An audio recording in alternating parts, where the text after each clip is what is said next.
네, 오늘 보실 하나님의 말씀은 히브리서 4장이 되겠습니다. 히브리서 4장 12절과 13절 두 절 말씀을 우리가 보겠습니다. 히브리 4장 12절 봉독해 올립니다.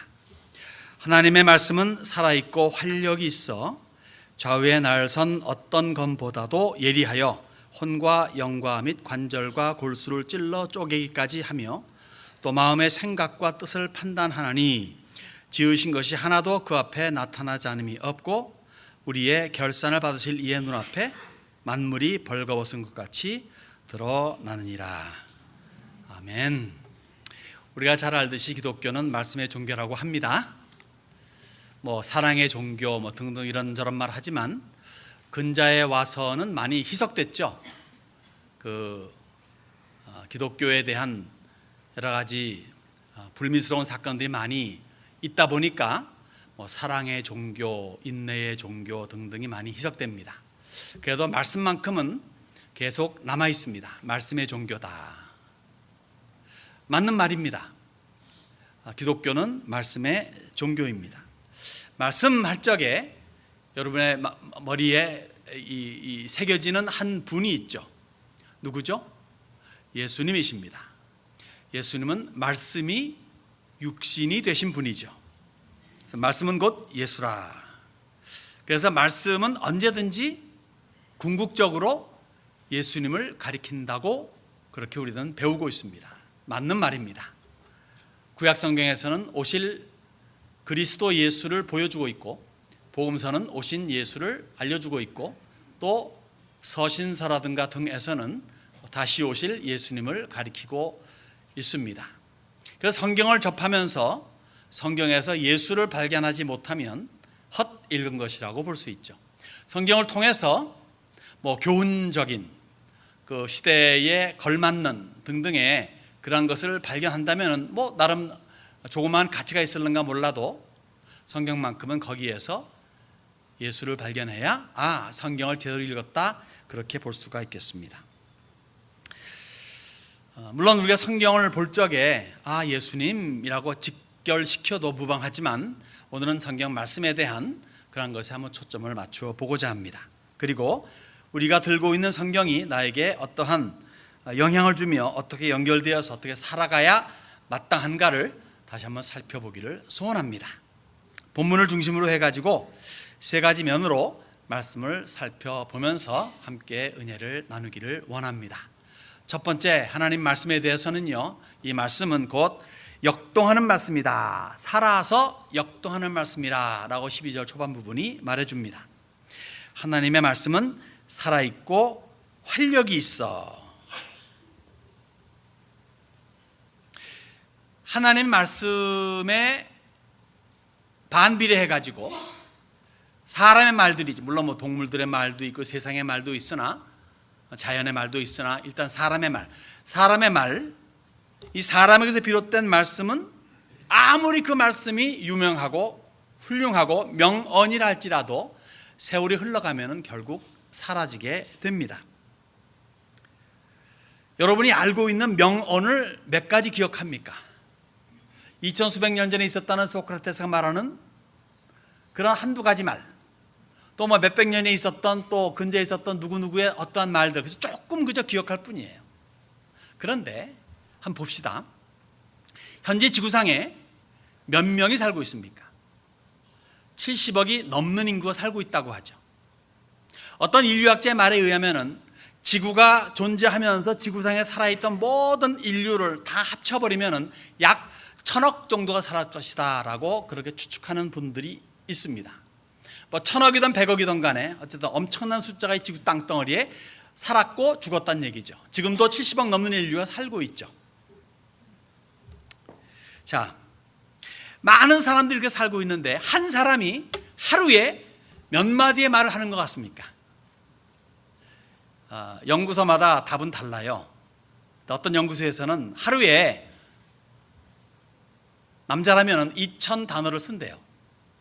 다른 연구소에서는 하루에 25,000단어를 쓴대요. 아마 제가 설교를 끝내면 10,000 이상은 썼을 겁니다. 아무튼 그리고 여성들은 하루에 7천 단어를 쓴답니다.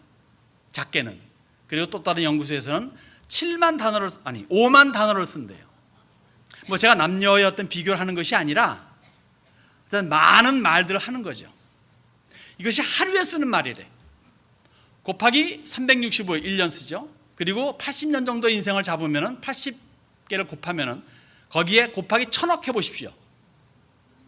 기가 막히게 많은 상상 불가의 그런 숫자로 사람들이 말을 그동안 했고 하고 있습니다.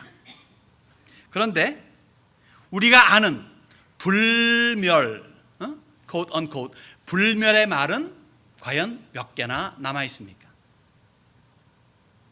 계산해 보면은 0%라고 해도 틀린 말이 아닙니다. 왜 그렇습니까? 사람은 결국 죽기 때문에 그래요. 죽을 사람에게서 나오는 말도 결국 시간이 되면은 죽어버리고 맙니다. 그래서 이런 것을 깊이 깨달아 앓은 지혜의 대명사 솔로몬은 그의 인생 말기에 역작이라 말할 수 있는 전도서를 통해 가지고 인생을 이렇게 말합니다.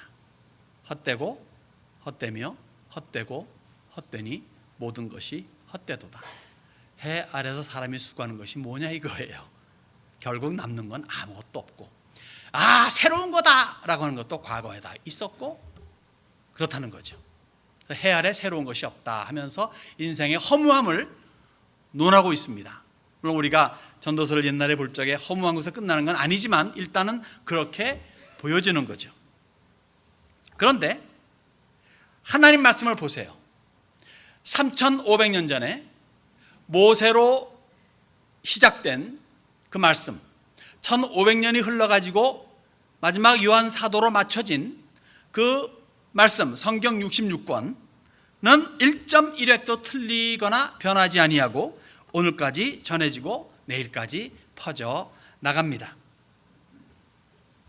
이 말씀은 오늘도 우리의 삶을 주관하고 그리고 인류의 삶마저도 주관합니다. 심지어 인류 역사마저도 주관합니다. 다만 사람이 깨닫지 못할 뿐이죠. 그 증거는 성경에 예언하고 있는 모든 것은 하나같이 다 이루어졌고 이루어지지 않은 것은 이루어질 것을 확신하는 것은 말한 모든 것이 하나같이 이루어졌기 때문에 정확하게 예언한 대로. 여러분 다니엘서에서 나오는 신상이 있죠. 제가 종종 빗대는 그것을 보게 되면 거기 그 자그마한 그 이야기이지만은 인류 역사 전체가 나름대로 표현되어 있어요. 그 당시에 살고 있는 그때로부터 가지고 그리스도께서 재림하시는 그 순간까지 이야기를 그 신상을 통해서 이야기해 주고 있습니다. 무슨 말입니까? 인류 역사마저도 성경의 범주에서 벗어나지 못한다는 거예요. 그렇기 때문에 과연 성경 말씀은 살아있는 말씀이고 활력 있는 운동력 있는 말씀이라는 겁니다. 자, 모세의 기록이 있기 전에는 어떻게 말들이 이어져 갔을까요? 즉 모세보다 500년 전에 살았던 아브라함 그리고 이삭 그리고 야곱 등등의 이야기 등등 어떻게 해서 모세에게까지 전달되었을까요? 그 당시에 쓰는 무슨 기록이 있었던가요? 있었을지도 모르겠습니다. 그렇지만은 많은 성경학자들이 말하는 것은 구전에 의해 가지고 이야기가 전달되어 내려왔다라고 말합니다. 모세는 하나님의 직통 계시로 말미암아 쓴 글도 있겠으나 그러나 구전으로 입구자입니다. 입으로 입을 통해서 내려온 그런 말들을 토대로 해가지고 쓴 5권의 책, 창세기, 출애굽기, 레위기, 민수기, 신명기를 썼다고 그렇게 생각을 합니다. 에이 그러잖아요. 어떡해. 여러분 진화론이라고 하는 게 있지 않습니까? 여러분 안 믿잖아요. 믿어요? 안 믿는데 사실 삶 속에서 우리들은 많은 케이스가 진화론에 이미 묻혀 있습니다. 진화론과 더불어 가고 있습니다. 정신 차리지 않으면 진화론에 그냥 같이 이렇게 동조할 수밖에 없는. 자 보십시오. 진화론은요 단순해서 복잡으로 옮겨 나가죠. 간단히 말씀, 저도 잘 모릅니다. 단은 간단히 말씀드려서 진화론이 외치고 있는 것은 단순해서 복잡입니다. 무식에서 유식입니다. 미개에서 문명입니다. 그래서 그런 식으로 계속 진화되어서 발전되어 나아간다고 그렇게 가르칩니다. 한마디로 거짓말입니다. 여러분이 성경을 믿으신다면 성경에서 말씀하고 있는 것은 직간접적으로 처음부터 기가 막힌 엄청난 것으로 시작됐다고 말합니다. 그런데 날이 갈수록 감퇴되는 거예요. 자, 보십시오. 아담과 하와가 창조되었을 당시 그들의 생명은 뭐였습니까? 몇 년 살게 되어 있었어요? 무한대입니다. 무한대로 살려면은 기가 막힌 힘이 있어야 되겠죠? 개솔린으로 운영되는 배가 있다고 합시다. 개솔린 다 없어지면은 더 이상 못 가잖아요, 배가. 그런데 엔터프라이즈를 비롯해 가지고 항공모함 중에서 미국 항공모함 다 뭘로? 원자력으로 움직이죠. 한번 집어넣으면 수십 년 동안 다시 늘 필요 없이 그냥 가동됩니다. 엄청난 거죠. 그런 식으로 사람을 처음 만드실 적에 엄청난 것으로 만들어 주셨어요. 지금도 두뇌에 2%밖에 못 쓴다 그러는데 그때는 100% 다 가동했겠죠. 그런데 죄를 졌습니다. 타락했습니다. 쫓겨났습니다. 몇 년 살았습니까? 그래도 약 1000년 살았죠. 언제까지? 노아의 홍수가 있기까지. 그 기간이 몇 년? 성경 계산만 하게 되면 1700년에서 2000년 사이가 됩니다. 그 사이 동안 그런 사람들이 1000년을 살면서 기가 막히게 많은 자녀들을 낳았죠. 보세요. 노아 시대 때로 그는 900 수십 년 살았잖아요. 그때가 몇 살에 낳았죠?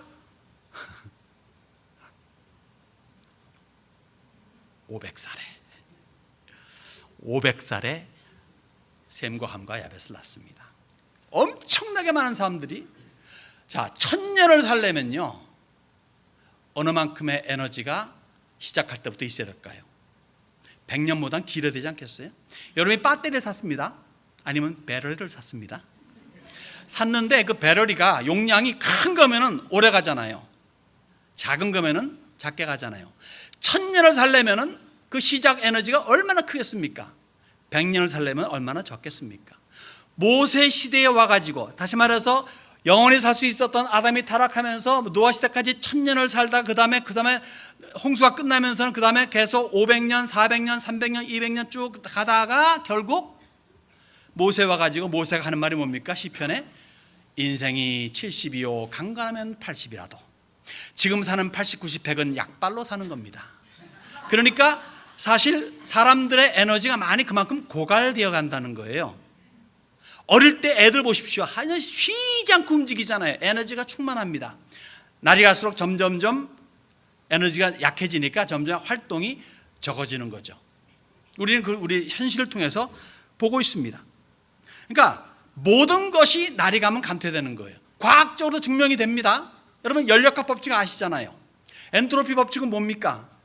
편히 말해가지고 시작점의 에너지는 큰데 날이 가면 약해진다는 거예요. 물은 위에서 밑으로 떨어진다는 거예요. 뜨거운 것이 차갑게 되는 거예요. 차가운 게 어떤 뭔가 가열이 안 되면 차가운 게 뜨겁게 되는 법은 없습니다. 항상 그렇게 흘러가는 거예요. 근데 진화론은 거꾸로 말하죠. 단순해서 복잡으로, 미개해서 유식으로, 이렇게 거꾸로 말합니다. 많은 사람이 그걸 믿죠. 그래서 이 모세를 통해서 기록이 시작된 때는 이제 더 이상 사람들의 기억력이 감퇴되고 그리고 정확하게 전달하는 그러한 신뢰도가 약해지기 때문에 그래서 그때로부터 기록이 시작된 거라고 생각할 수가 있겠습니다. 그때부터 기록된 말씀 중에 남아있는 말씀은 성경밖에 없습니다. 여러분 3500년 전의 문헌을 발견할 수 있어요? 저 중동지방에 있는 하무라비 법정 같은 거 발견했지만 그것도 그렇게 오래됐다고 말은 못합니다. 그것도 돌로 새겨졌으니까 무슨 뜻인지 잘 모르고 말이죠. 몇 개 안 되죠. 그러나 성경 말씀만큼은 쓰여진 그 순간부터 오늘까지 일일이 다 기록이 되어 있고 그리고 오늘까지 전달되어 있습니다. 그러면서 하나님 말씀은 정확무오한 부동의 유일한 진리죠. 살아있어 오늘도 삶에서 강력하게 역사하고 있습니다. 그렇기 때문에 말씀을 중심으로 살아가는 것이야말로 가장 지혜로운 삶이고 그리고 마땅한 성도의 삶이죠. 이거 다 아는데, 개념적으로는 이해하는데 말씀대로 산다는 게 뭔지 현실적으로는 모를 때가 상당수가 있습니다. 오늘 뭐 일일이 그걸 파헤쳐 설명드릴 수는 없고요. 그게 뭐요? 라고 질문하는 사람들이 있다면 편히 말씀드립니다. 아직 말씀대로 안 살아서 몰라서 그래요. 그게 뭐요? 알려주시오 하는 것은 그렇게 안 살았다는 걸 말하는 것이고, 또 어떤 사람들은 성경을 그렇게 말하고 있는데 현실이 어떻게 그렇지 않잖아요 라고 말씀하신 분들도 성경대로 살지 않았기 때문에 그 말하는 겁니다. 성경대로 살면요, 아하, 이거로구나 하고 깨달음이 오게 됩니다. 여러분, 말씀을 가까이 하시기 바랍니다. 그리고 말씀대로 살기에 힘쓰는 말씀 중심의 여러분들이 되시기를 바랍니다. 자, 한 장이라도, 하루에 한 장이라도 읽을 수 있는 습관을 키워보십시오. 어느 때까지? 한 장이 하루에 한 권이 될 때까지. 예레미야서를 50일 걸쳐서 읽다가 예레미야서가 하루에 걸쳐서 읽어지는 그날까지 한번 읽어보십시오. 아이고, 목사님 누구 죽일 일 있습니까? 라고 생각하지 마시고 유다서를 하루에 읽어보십시오. 그럴 수 있을 거예요. 시편을 한번 하루에 읽어보십시오. 저도 시편만큼 하루에 못 읽어봤어요. 시도해보세요. 아침부터 밤까지. 그렇게 함으로 말미암아 성경을 조금 더 알게 되고 그 성경에 나의 삶에 미치는 것이 무엇인가를 깨닫게 되고 그렇게 하나하나를 성경대로 살아보려고 함으로 말미암아 성경대로 사는 것이 이것이로구나, 이렇게 사니까 정말 세상에 많이 반대하는구나, 이렇게 사니까 정말 힘들구나, 요거를 깨달을 수 있다면 그 성경에서 주는 묘미를 알게 되고 그 후에 그 어려움 후에 오는 엄청난 복을 누릴 수 있을 줄로 믿습니다. 두 번째, 성경은 살아서 역동하는 말씀이면서도 또한 찔러 쪼개 판단하는 말씀이기도 합니다. 12절 하반절에 좌우에 날선 어떤 것보다도 예리하여 혼과 영과 및 관절과 골수를 찔러 쪼개기까지 하며 또 마음의 생각과 뜻을 판단하나니. 8, 90년대 한국에서 무협지가 유행했대요. 전 여기에서 90년대 때 접해봤는데 그 소설책을 읽고서는 얼마나 반했던지. 이름하여 영웅문 이라는 책이 있었습니다. 그 3권에 보면은 거기에 유명한 보검이 나와요. 이름하여 의천검. 알 필요 없습니다, 여러분들. 그 의천검이라는 보검을 들고 있으면요, 그 어떤 보검도 이 검 앞에서는 무용지물이 됩니다. 수없이 많은 고수들이 이 의천검 앞에 목숨을 잃고야 말았습니다. 그런데 이 본문을 보니까 그러한 의천검마저도 주의 말씀의 검 앞에서는 무용지물이 된다 이거예요. 왜요? 의천검은 그래봐야 육체를 뱉지만 하나님의 말씀은 영혼마저도 베어버리기 때문입니다. 혼과 영을 찔러 쪼개기까지 하며 쪼개버린대요. 그냥 바울은 성도는 누구든지 전신갑주를 입어야 된다라고 강조하면서 검을 들라고 말합니다. 성령의 검. 이 성령의 검을 바울 사도는 무엇으로 해석합니까? 하나님의 말씀이라고 말합니다.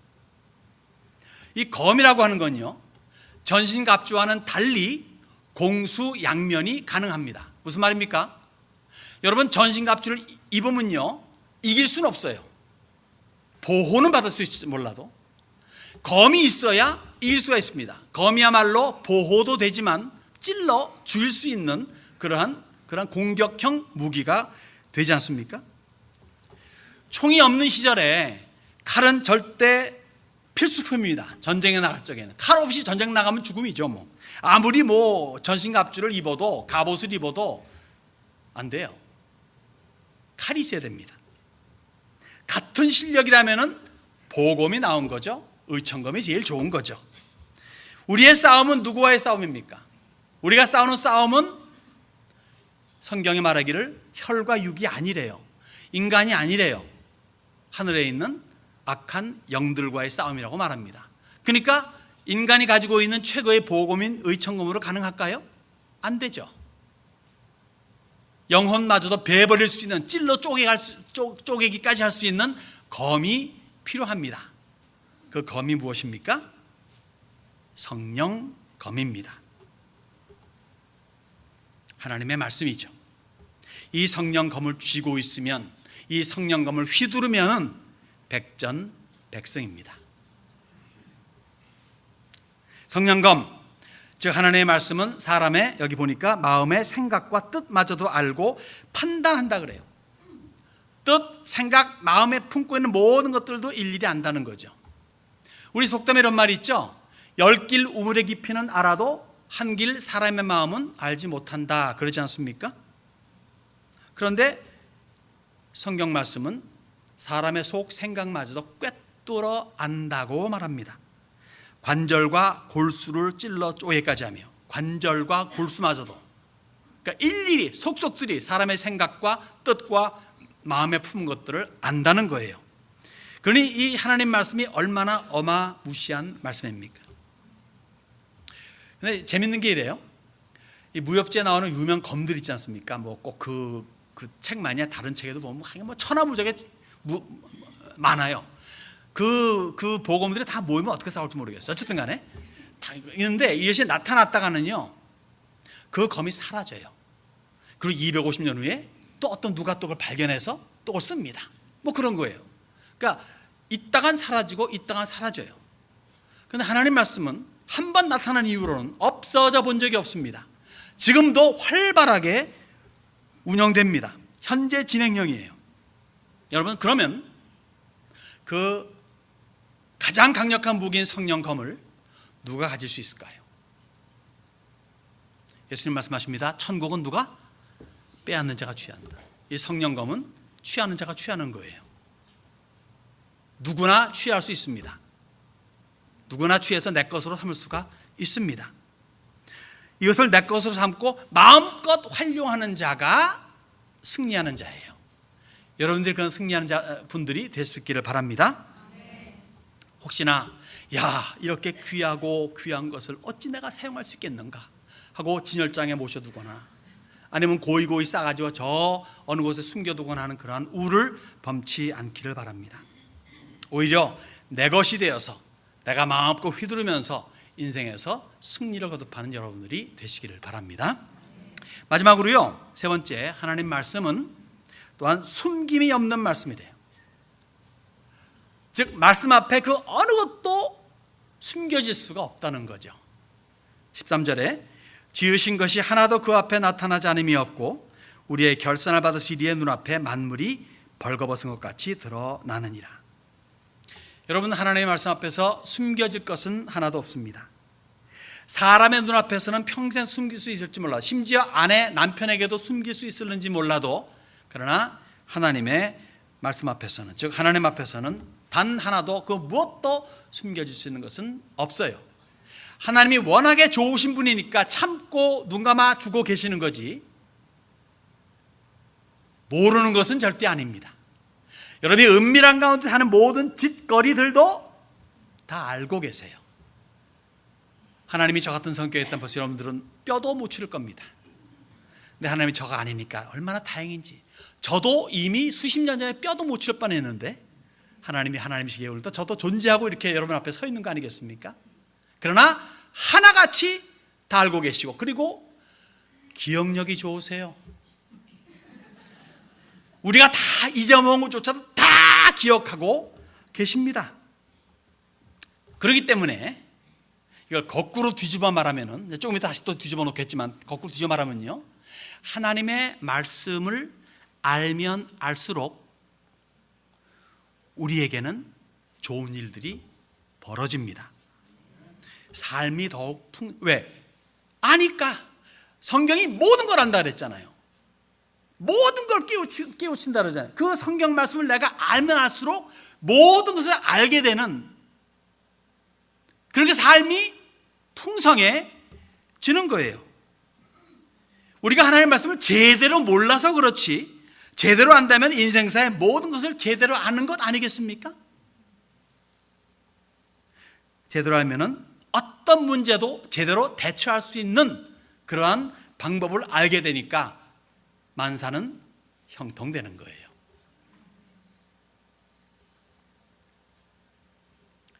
풍성한 삶입니다. 여기 우리 금년에 내년 후년까지 표가 뭡니까? 풍성한 교회입니다. 풍성한 교회 성도는 풍성한 삶을 마땅히 살아야 돼요. 그러한 풍성한 삶을 살고 있습니까? 아니요. 돈이 없어요. 그 돈만 생각하지 마시고. 돈 없어도 풍성한 사람 많아요. 거지 보십시오. 불타는 집 앞에서, 야, 우리 얼마나 행복하냐, 우리는 불탈 집도 없다. 풍성한 마음 가지고 있는 겁니다. 네. 여러분, 풍성한 교회, 풍성한 성도와 풍성한 삶을 유지하는 거죠. 그 풍성한 삶은 하나님 말씀을 얼마큼 많이 알고 그 말씀을 내 삶에서 유용하게 활용하고 있는가에 달려있다 볼 수 있겠습니다. 또한 하나님은요, 결산을 받으시는 분이세요. 여기 보니까 결산을 받으실 이의 눈앞에 만물이 벌거벗은 것 같이, 그러니까 모든 것이 하나님 앞에 결산을 받게 되어 있습니다. 다시 말해 하나님은 즉 최후 심판주란 얘기예요. 자, 이슈가 있다면 중요한 부분입니다. 하나님은 나에게 어떠한 하나님으로 다가오시는가입니다. 다시 말해서 백보좌에 앉으신 심판주로 나한테 다가오시느냐, 아니면 뱀마의 심판주로서 다가오시느냐 이겁니다. 뭐 같은 사실 말이지만 제가 약간 나누어서 말씀드립니다.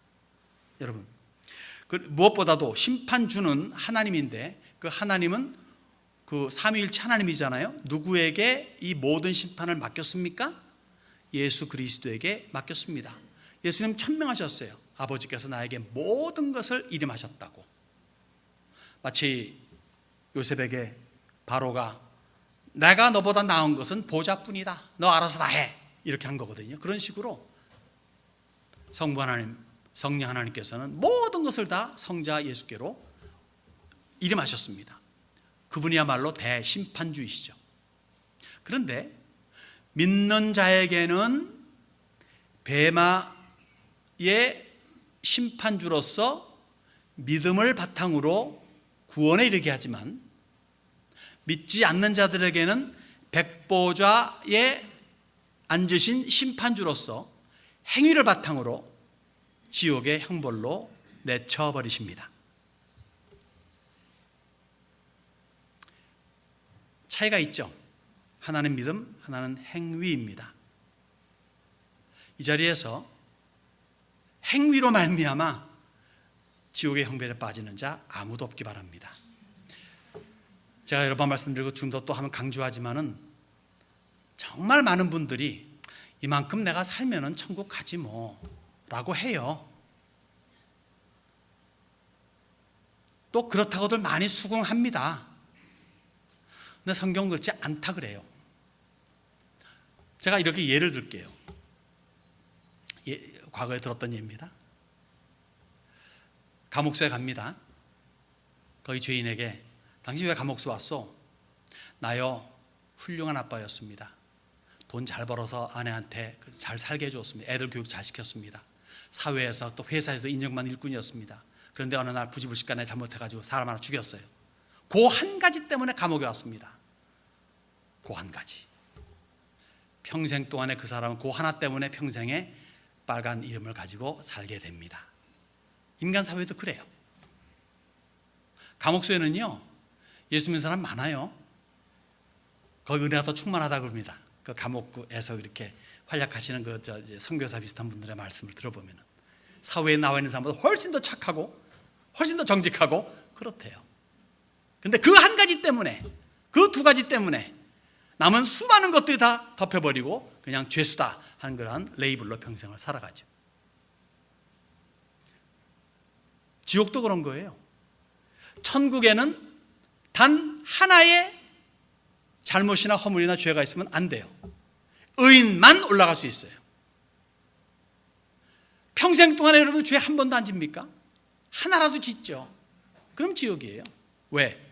백보자 심판은 철저하게 행위를 바탕으로 해서 하기 때문에. 평생 동안에 하루에 하나만 여러분이 잘못을 저질러 생각해보세요. 생각 속에서조차도 단 하나, 그 엄청난 의인이죠. 그 하나를 80년 한번 계산해보세요. 몇 개가 되나? 하루에 하나밖에 안 져요. 곱하기 365 곱하기 80년 엄청 많죠? 그래서 하나님 앞에서는 그 어느 누구도 할 말을 잃는다는 거예요. 이 땅에 살 때나 내가 하나님 앞에 만나면 할 말이 있어 이렇게 말하지, 그분 앞에 서면요 다 죽습니다. 이 자리에서 정말 행위로 말미암아 천국 가겠다고 말하는 분 없기를 바라고, 오직 예수 믿는 믿음으로 천국 가는 그러한 구원 열차를 타시는 여러분들이 되시기를 바랍니다. 자, 그러면요 이제 이렇게 말씀드릴게요. 백보자 심판은 그 행위가 이제 심판의 잣대라 그랬지 않습니까? 그런데 베마 심판, 믿는 사람들에게 던지는 심판도 그 잣대는 사실 행위예요. 행위입니다. 믿거나 말거나. 뭐가 다르냐? 바탕이 달라요. 바탕이 믿음입니다. 믿음의 바탕에서 행위를 따지는 거예요. 그리고 행위에 따른 그 결과를 보여주는 거죠. 여러분 잘 알고 있지만 제가 고린도전서 3장을 통해서 다시 한번 여러분과 함께 은혜를 나누기 원합니다. 사실 고린도서 3장은 몇 번 제가 말씀드린 거고 또 하기 때문에 또 앞으로도 또 그렇게 말씀드리겠지만 일부러 여기도 안 띄었습니다. 띄우면 자꾸 이렇게 어텐션이 분산되는 느낌을 가져가지고 잘 들어보시라고. 내게 주신 하나님의 은혜를 따라 내가 지혜로운 건축자와 같이 터를 닦아두매 다른 이가 그 위에 세우나 그러나 각각 어떻게 그 위에 세울까를 조심할지니라. 터 말아 그 위에 세우는 걸 말하는 거예요. 터, 그 세우는 거. 터가 뭡니까? 11절에 3장 11절. 이 닦아둔 것 외에 능히 다른 터를 닦아둘 자가 없으니 이 터는 곧 예수 그리스도라. 예수 그리스도를 믿는 믿음의 터가 아니면 아무것도 카운트가 안 된다는 거예요. 믿음입니다. 믿음의 터. 그런데 만일 누구든지 금이나 은이나 보석이나 나무나 풀이나 집으로 이 터 위에 세우면 각 사람의 공적이 나타날 터인데 그 날이 공적을 밝히리니 이는 불로 나타내고 그 불이 각 사람의 공적이 어떠한 것을 시험할 것임이라.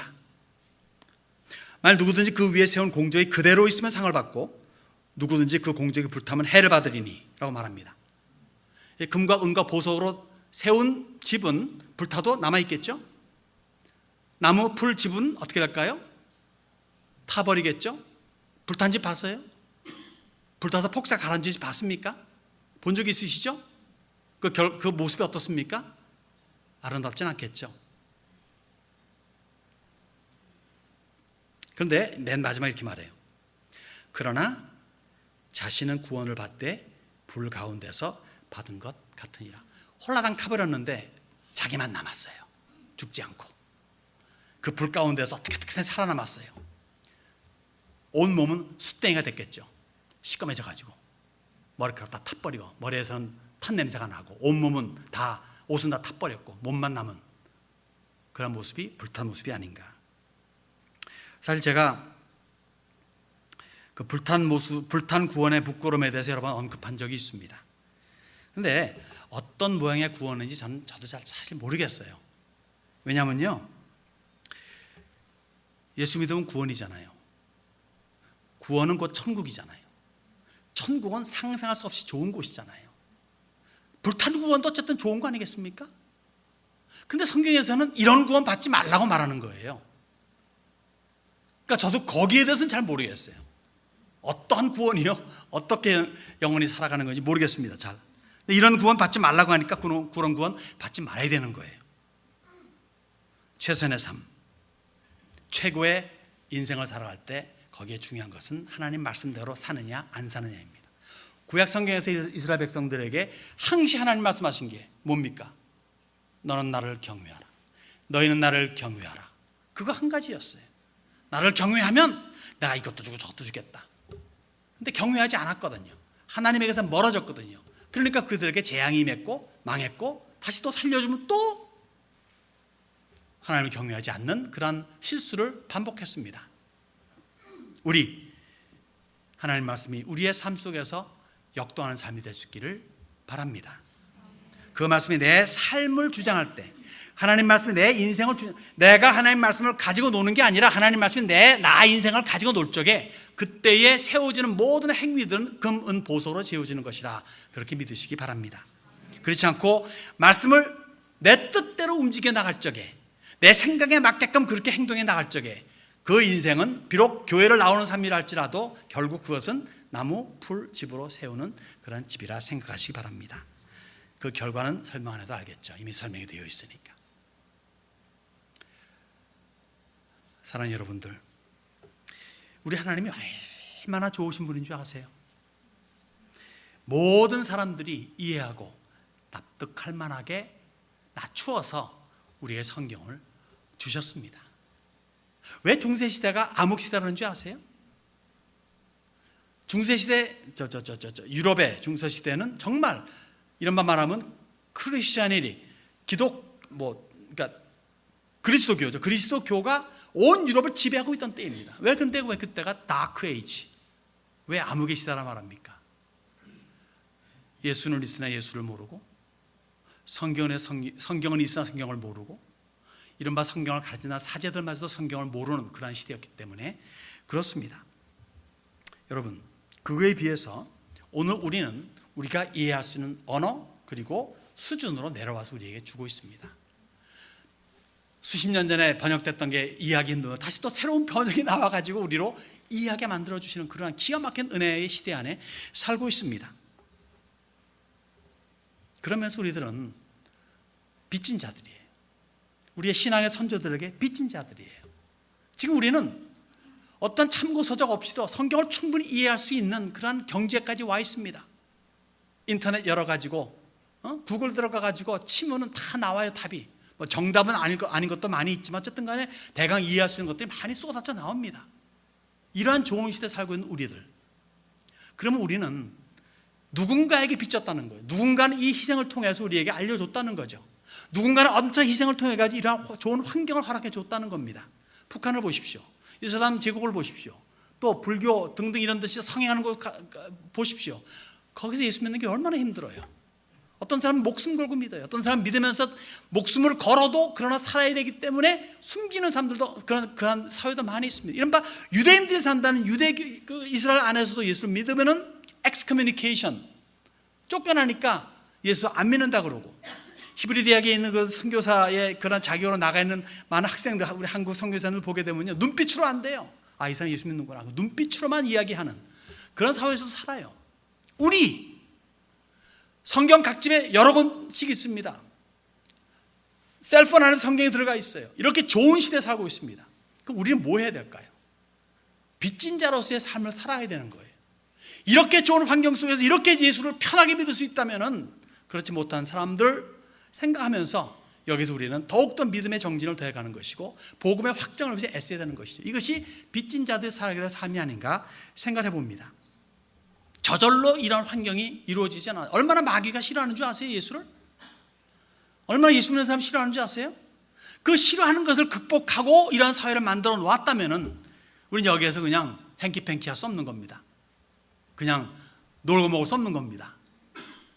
하나님 그 말씀, 해방시켜준 오늘을 날이 있게 하신 그 능력의 말씀, 살아 활력 있는 그 말씀을 우리의 삶 속에 연결시켜가지고 그 말씀이 나를 통제하고 나를 붙잡고 나를 이끌어가는 그러한 삶으로 우리는 살아가야 되는 걸로 믿습니다.